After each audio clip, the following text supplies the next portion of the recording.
이탈리아 중부 지역에 작은 도시가 있답니다. 작은 도시 이름이 리에티인데요. 이 리에티에라는 도시에서 배가 아파서 구급차에 실려갔던 엘살바도르 출신 한 수녀가 몸무게 3.5kg의 건강한 남자아이를 출산하는 일이 발생을 했답니다.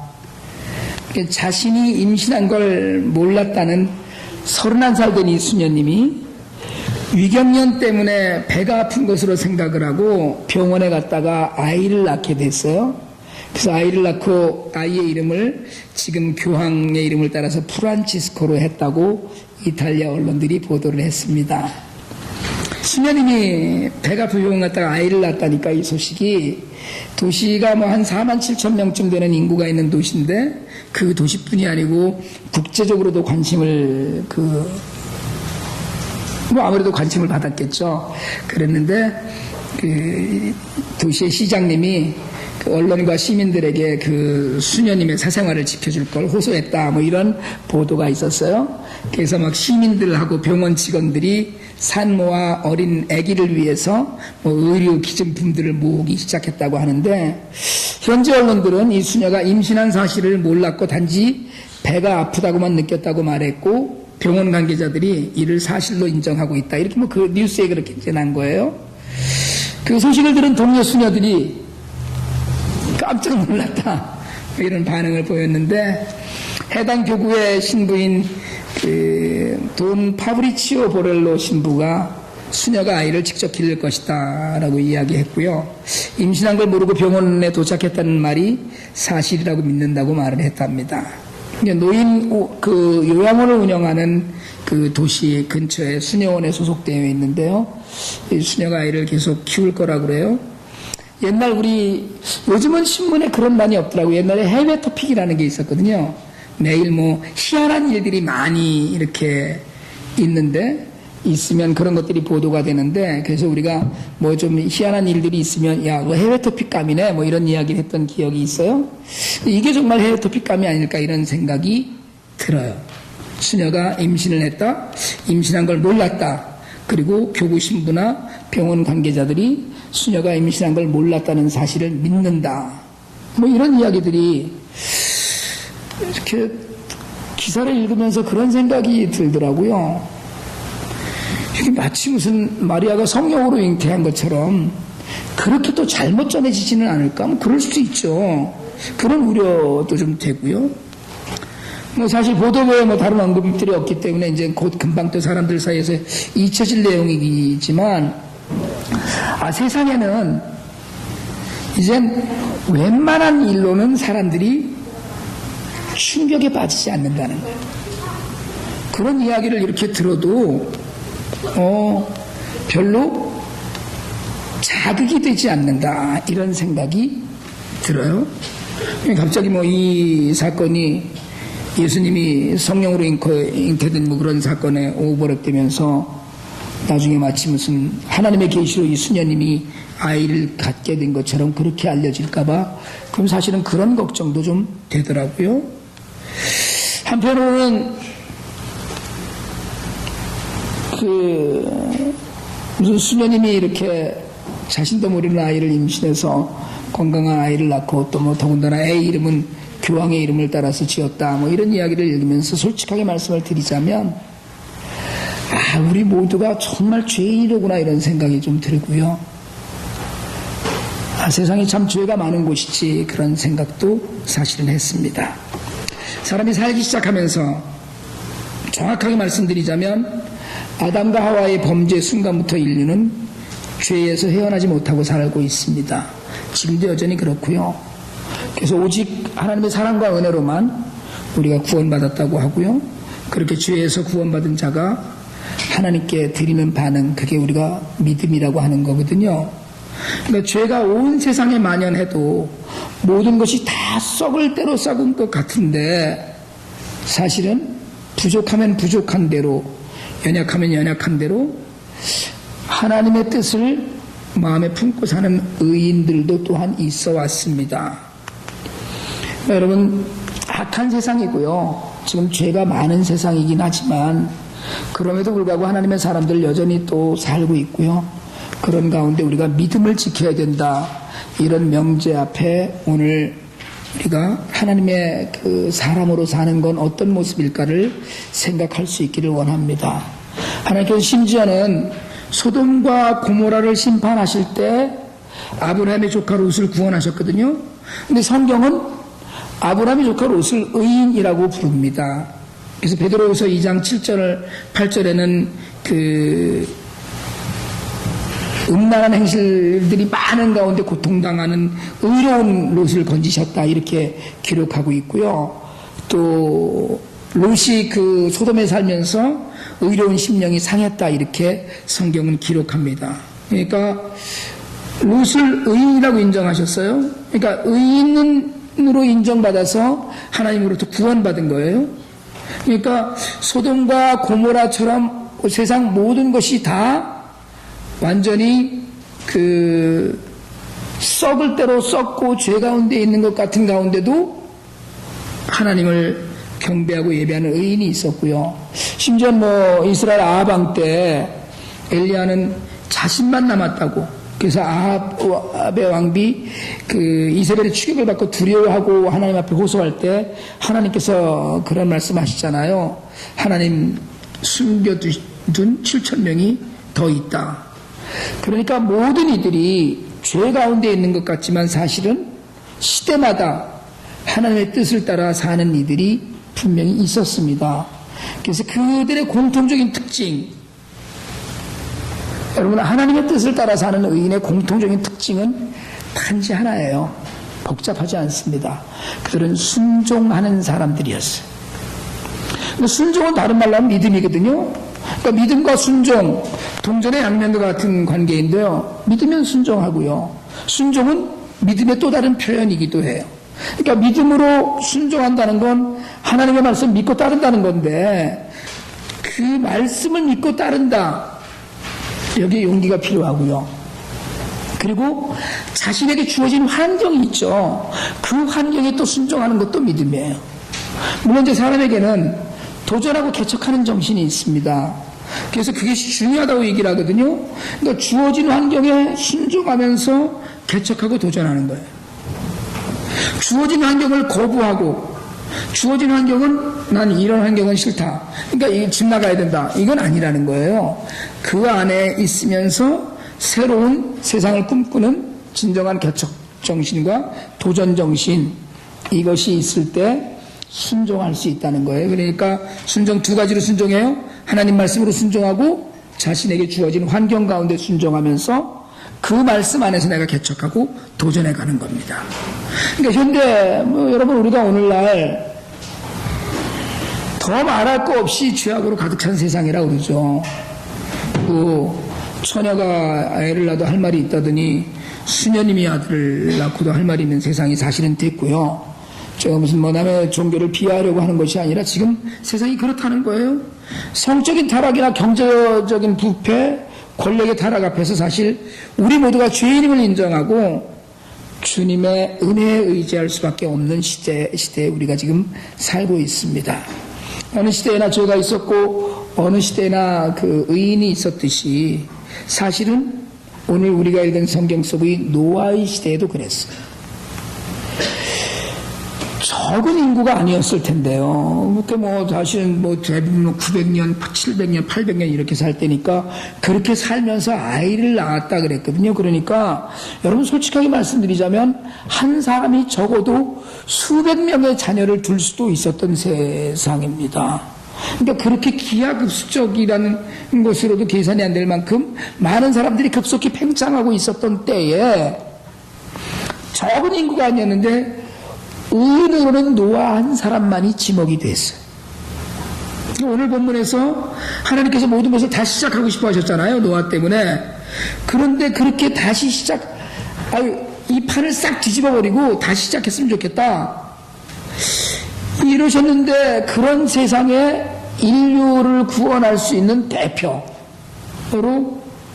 노아를 이야기하신 거예요. 그러니까 사실은 저는요 하나님이 들으시면 좀 섭섭하실 수도 있지만 노아 아니었으면 어떻게 했을래나 이런 생각이 들어요. 노아 아니었으면 하나님이 다른 방법을 쓰셨겠지만 노아가 있었기 때문에 하나님의 일에 도움이 됐다는 거거든요.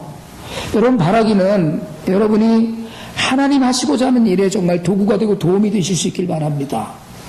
노아처럼 그렇게 될 수 있기를 바라요. 오늘 우리가 읽은 본문 노아에 대해서 표현하는 5가지 이야기가 있어요. 첫째는 여호와께 은혜를 입은 자, 두 번째는 의인, 세 번째는 당대의 완전한 자, 그리고 네 번째는 우리가 지난주에 얘기했던 에녹과 같이 하나님과 동행하는 사람, 그리고 5번째는 세 아들의 아버지. 여기까지가 노아에 대해서 오늘 우리가 읽은 성경이 기록하는 거예요. 그런데 8절에 여호와께 은혜를 입었다 이랬는데 이 여호와께의 단어의 직역은 여호와의 눈에라는 의미입니다. 그러니까 무슨 얘기냐면 여호와의 눈에 노아가 들은 거예요. 사람이 많은데 그 눈에 띄는 사람이 있을 거 아니에요. 그 다 죄를 짓는데 그래도 그나마 그 중에 나은 놈 하나를 찾으셨는데 그게 노아였다는 거거든요. 그러니까 여호와의 눈에 분명히 들어서 은혜를 입었어요. 네, 여러분, 여기서 은혜는 우리가 구원의 은혜는 어떻게 얘기해요? 은혜는 값없이 주어진 선물이라고 그러잖아요. 은혜 받았어. 이건 정말 내가 생각했던 대가 이상으로 큰 걸 받은 걸 은혜 받았다고 그러는데 구원은 값없이 주어진 은혜예요. 아무 대가가 없습니다. 그러니까 구원은 우리가 뭐 행하는 게 없어요. 그런데 오늘 그 8절에서 이야기한 여호와께 은혜를 입었다의 은혜는 은혜를 받을 만한 사람에게 주신 은혜예요. 그러니까 여러분, 우리를 한번 생각해 보고 우리는 구원을 받을 만해서 받은 게 아닙니다. 우리는 정말 하나님이 사랑해 주셔서 은혜로 정말 구원을 받은 거지. 여러분, 우리가 까지 집어넣고 얘기하자면 뭘로 우리가 구원을 받겠어요? 키가 큰 걸로 하면 뭐 여기서 지금 제가 제일 높은 데 섰잖아요. 돈 많은 걸로, 얼굴 잘생긴 걸로, 찬양을 잘하는 걸로, 아이를 많이 낳은 걸로, 좋은 일을 많이 한 거, 하나님 말씀을 많이 정말 읽고 실천한 거, 기도 시간이 긴 사람, 아니 그냥 구원하셨어요. 아무 조건이 없었어요. 그런데 노아를 구원한 이 은혜의 단어는 은혜를 받을 만한 사람에게 주신 거예요. 그러니까 노아가 은혜를 입은 데는 까닭이 있었어요. 그게 9절이에요. 노아는 어떻다고요? 의인이었고 당대의 완전한 자다라는 건 비교해보니까 다른 사람들 중에 그나마 괜찮다라는 거예요. 그러니까 의인이라는 평가는 그가 의인이라는 얘기가 아닙니다. 성경에 뭐라 그랬어요? 의인은 없나니 하나도 없다고 그랬거든요. 그러니까 노아가 의인이었다라고 이야기하는 이야기는 타락한 그 시대에 경건하고 정직하게 살려고 노력했다는 거예요. 노아가 완전한 의인 아닙니다. 완전한 의인 없어요. 전도서 7장 20절에 선을 행하고 전혀 죄를 범하지 아니하는 의인은 세상에 없다 이렇게 얘기했어요. 그러니까 노아를 의인이라고 얘기했지만 노아가 의인이고 의롭다는 이야기는 뭐냐면 경건하고 정직한 삶을 살려고 노력했다는 걸 이야기하는 거예요. 그러니까 완전한 의인은 아니에요. 그러니까 우리에게도 소망이 있어요. 어떻게 해요? 하나님 우리를 의인이라고 보실 수 있다는 거예요. 왜? 노아도 의인이라고 봤는데. 그러니까 노아가 완전한 의인이 아니라 하나님께서 그를 의롭다고 인정해 주신 것, 이게 은혜이고요. 여러분, 사실은 야고보서에 보면 구원받은 하나님의 자녀 성도들을 의인이라고 했습니다. 어떻게 의인이에요? 여러분, 우리가 노아보다 훨씬 낫습니다. 우리 야고보서 5장 16절 한번 같이 한번 읽도록 하겠습니다. 한번 읽을까요? 시작. 이러므로 너희 죄를 서로 고하며 병낫기를 위하여 서로 기도하라. 의인의 간구는 역사하는 힘이 많으니라. 성도들에게 하는 얘기예요. 서로 기도하라는 거예요. 그런데 여러분의 기도는 어떻게 해요? 역사하는 힘이 있다는 거예요. 의인이라는데 여러분의 기도와 간구에 역사하는 힘이 있는 줄 믿습니다. 예, 왜요? 하나님이 예수 그리스도 때문에 우리를 의롭다고 하셨거든요. 그러니까 노아가 의롭다고 하는 것, 그건 그가 스스로 의로운 사람이 아니라 하나님을 믿는 믿음 안에서 하나님께서 뭘로요? 인정해 주신 거라는 거예요. 그러니까 노아도 부족한 면이 있었고 노아에게도 분명히 흠이 있었을 터이지만 하나님께서 그를 의롭다 하시고 또 우리와 같다는 거예요. 그리고 노아가 당대의 완전한 자라고 평가를 받았다는 건 그가 절대적으로 완전한 자라는 뜻이 아닙니다. 완전한 게 어떻게 하면 완전하겠어요? 여러분, 완전한 사람이 있을 수가 없거든요. 근데 당대의 완전한 자라는 건 그나마 그 시절에 노아만큼만 하면 참 훌륭했다는 얘기예요. 그 시대 사람들 중에서 하나님의 눈에 들 만큼 구별된 삶을 산 사람이라는 뜻이에요. 그러니까 하나님 보시기에 부끄럽지 않은 자가 되려고 참 성실하게 살았다는 거죠. 그리고 네 번째로 노아는 에녹처럼 하나님과 동행하였다고 해요. 그리고 지난주에 그 하나님과의 동행이 무엇이니 말씀을 드렸었는데, 하나님과의 동행의 가장 첫 번째 되는 조건 뭐예요? 방향이 같아야 되는 거예요. 방향이 같은 방향으로 가야지, 나는 이쪽으로 가는데 너는 이쪽으로 가기 동행 아니죠. 절대 아닌 거거든요. 그러니까 하나님이 경건하심으로 함께 가는 자도 경건한 거고요. 그리고 동행을 뭐라 그랬어요? 걸음걸이가 같은 거예요. 보폭이 같은 거예요. 앞서거니 뒤서거니 하면서 속도가 같은 겁니다. 제가 지난주에 그 말씀드렸나요? 어딥니까? 카미노 산티아고 가는 길을 가보고 싶다 그랬더니 거기를 다녀오신 장로님이 저더러 그러더라고요. 부인하고 같이 가면 싸우는 사람들이 많답니다. 왜냐하면 저는 꼭 제 아내랑 같이 가려고 그러거든요. 어쨌든 같이 갈 거예요. 왜 그러냐면 이게 힘이 똑같지 않기 때문에 제일 좋은 게 아들이랑 같이 가는 거랍니다. 근데 뭐 별로 아들들하고는 같이 가고 싶은 생각이 별로 없어요. 저는. 근데 이렇게 같이 가면 속도가 달라갖고 그것 때문에 천천히 가 이러고 앞에 가는 사람 빨리 좀 와 슬슬 가 이러고 그런답니다. 앞서거니 뒤서거니 해도 근데 속도가 같아야 되는데, 여러분 이건 뭐예요? 하나님의 때를 기다릴 줄 알아야 된다는 거예요. 하나님의 때를. 그러면 하나님의 때를 기다릴 줄 아는 사람이 동행하는 사람이에요. 토끼와 거북이처럼 하나는 막 뛰어가고 하나는 슬슬 뛰어가고 하더라도 어딘가에서 기다려주는. 예? 토끼와 거북이 의화를 읽으면서 우리 그런 얘기 하잖아요. 거북이 참 못됐다. 자고 있으면 깨워갖고 같이 가야지. 잔다고 살짝 내버려두고 혼자 튀어가는 나쁜 짐승이잖아요. 같이 간다는 거예요. 그러니까 노아는 하나님과 동행했어요. 그리고 또 다른 노아의 표현, 노아는 방주를 만든 사람이에요. 이 무지하게 중요합니다. 노아는 바다를 본 적이 없어요. 바다를 본 적이 없다는 건 배를 본 적이 없는 겁니다.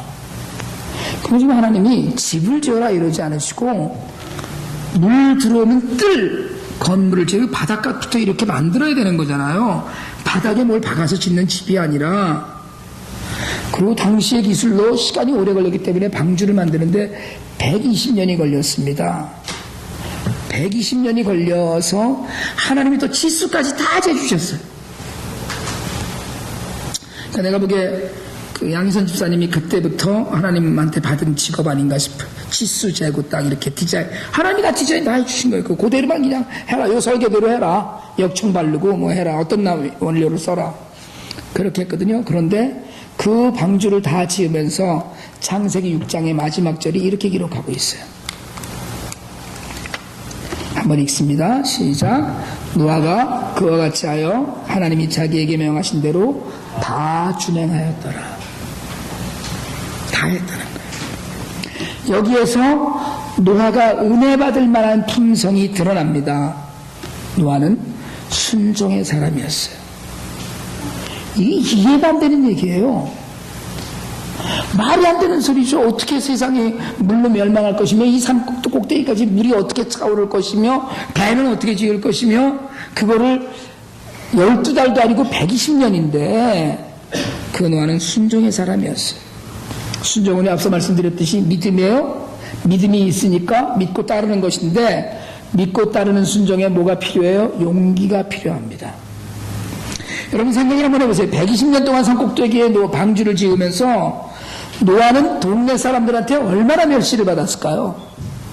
야, 저 웃기는 놈이네, 저거. 아니, 왜 소짓을 하고 있어, 그래? 예? 고르페 나무라고 하는 잣나무요. 하고 그걸 규격대로, 말씀해 주신 대로 그대로 하고, 역청 바르고, 방수되게, 여러분, 방주가 완성될 무렵에는 식량도 모았죠? 전 세계 수만 종의 짐승과 나일 짐승들로 방주가 채워질 때까지, 방주에 온 가족이 들어가서 하나님께서 방주의 문을 밖에서 닫으실 때까지, 여러분 정신병자 소리 안 들었겠어요? 친척은 얼마나 많았습니까? 그런데도 하나님의 말씀을 따랐어요. 여긴 용기가 필요했어요. 사람들이 하나님의 음성에 귀를 막고 살 때였습니다. 죄가 뭡니까? 죄는 하나님과 멀어진 거거든요. 하나님 없이 내가 주인이 되는 게 그 죄인데, 세상의 모든 사람들이 다 하나님을 모른다고 외면하면서 살 때 노아는 하나님과 동행하면서 그분의 말씀에 귀를 기울였어요. 그리고 말씀을 듣고 그대로 다 했어요. 명하신 대로 다. He did everything. 다 했어요. 여러분, 믿음은 결단하는 겁니다. 그냥 듣고 흘리고 좋은 말씀 듣었다고 은혜 받았다고 한마디 하고 지나는 게 아니에요. 말씀을 듣고 그대로 따라하는 거예요. 여러분, 우리 흔히 목사님 설교 듣고 나면 말씀에 은혜 받았습니다. 뭐 우리 교회는 전혀 그런 말씀을 하는 분들이 없으니까 제가 별로. 그런데 말씀에 은혜를 받았다거나 목사님 말씀이 너무 좋았어요, 좀 그래도 괜찮은데 저건 뭐 다들 속으로 깊이 생각하시니까 감사해요. 근데 여러분, 정말 은혜 받은 건 뭐예요? 은혜 받은 건 결단하는 거예요. 목사님 오늘 말씀에 은혜 받았습니다가 아니라, 목사님 오늘 말씀을 듣고 보니까 제가 그동안에 해왔던 이러이러한 일들은 옳지 않은 일인 걸 제가 깨달아서 오늘부터 나가서 확실하게 다시 하겠습니다. 이게 은혜거든요. 이게 믿음이에요. 결단하는 거. 그럴 때라야 믿음이 평가되는 거예요. 그렇게 믿음이 드러난 사람이 하나님의 은혜를 받습니다. 그런 의미에서 오늘 8절에 세상 많은 사람들이 죄 가운데 있었지만 노아는 여호와께 은혜를 입었다는 말씀, 이 말씀은 하나님 보시기에 은혜를 베풀어도 좋을 만한 믿음으로 행했다는 말씀이에요. 노아는 은혜를 받을 만하게 살았다, 이 뜻이. 여러분, 분명히 구원은 행위로 받지 않습니다. 구원은 은혜로 거저 값없이 받아요. 이스라엘 백성들이 애굽에서 구원받을 때 아무 조건 없었어요. 너희들이 나한테 뭘 바칠 거냐? 그럼 내가 구원해주마? 이런 거 없었어요. 그런데 구원받은 백성이 광야에서 살 때, 가나안에 들어갈 때 하나님의 은혜의 조건이 있었어요. 너희가 말씀대로 살면, 좌로나 우로나 치우치지 않으면, 말씀을 청종하고 그 앞에서 두렵고 떨리는 마음으로 살 때 하나님께서 복을 주실 것이라고 얘기했어요. 그러나 너희가 말씀을 떠나서 이방신을 숭배하고 하나님을 멀리하면 어떻게 해요? 저주가 임한다고 했어요. 노아는 은혜를 받을 만한 믿음과 그에 따른 순종이 그 삶 안에 있었어요. 세상 누가 뭐라고 해도 죄에 갇힌 세상 안에 함께 살면서도 노아는 믿음을 지키고 하나님과 동행했습니다. 오늘날 우리의 세상에 죄가 많고 우리를 정말 믿음 가운데 있지 못하게 하는 많은 조건들 가운데서도 우리가 믿음을 지키고 살면 그것을 하나님의 은혜를 줄 만한 조건으로 오신다는 거예요. 노아는 산속에 배를 만들었다지만 여러분, 세상 사람들과 완전히 다 단절하고 살았어요? 아니에요. 아들 셋 낳고 세상 사람들과 다르지 않은 삶을 살았습니다. 그렇지 않겠어요? 노아에게도 필요한 게 있었을 텐데, 시장에서 사람들 만나면 물건 사고 팔기도 했을 거고, 형제도 있고 부모도 있었어요. 증조 할아버지가 에녹이에요. 에녹 할아버지가 하늘나라에 간 거 이 세상에 바다던 때였어요. 할아버지인 무드셀라가 아직 살고 있을 때였어요. 홍수는 무드셀라가 죽던 해에 일어났으니까 아직 할아버지가 살던 때였어요. 그도 친척집을 왕래하고 할아버지 생신에, 오늘이 저희 아버님 생신이거든요.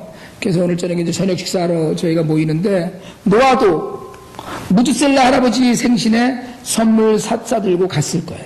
분명히 그랬을 거예요. 969세에 돌아가셨으니까 생신을 얼마나 많이 했겠어요?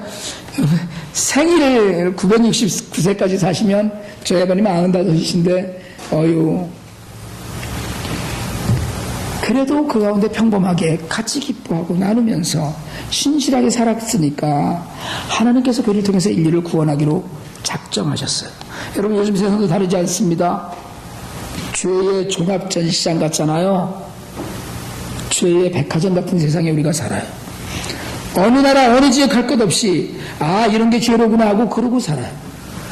심지어 예수를 믿는 성도들도 죄를 죄로 인식하지 못하고 삽니다. 그래도 말씀을 듣고 말씀대로 살아보려고 노력은 한다지만, 그래서 또 하나님께서 우리에게 베풀어 주는 은혜는 있겠지만, 이런 부끄러움과 수치스러운 일들이 늘 우리 주변을 맴돌고 우리 양심을 늘 주눅들게 해요. 사실은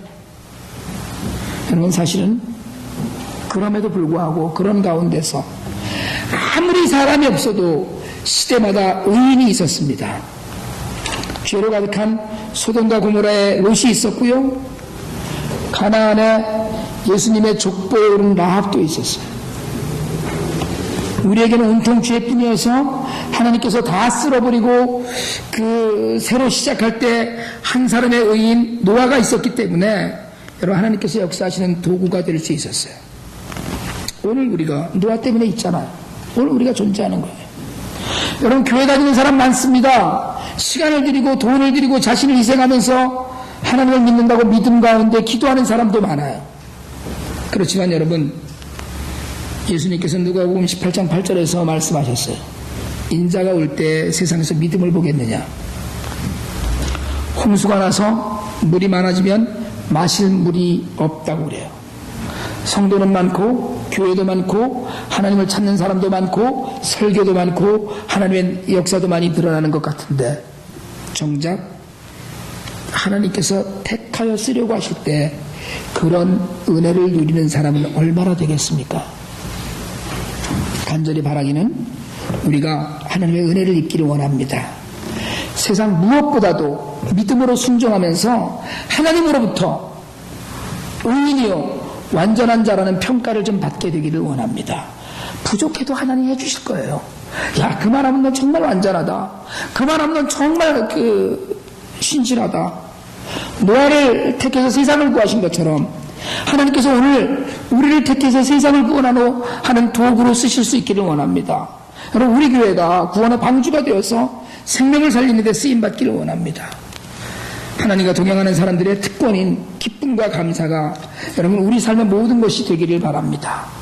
그것으로 하나님을 기쁘시게 해드리고 세상을 살리고 우리도 당대의 완전한 자라는 칭호를 듣는 하나님과 동행하는 삶을 살게 되기를 원합니다.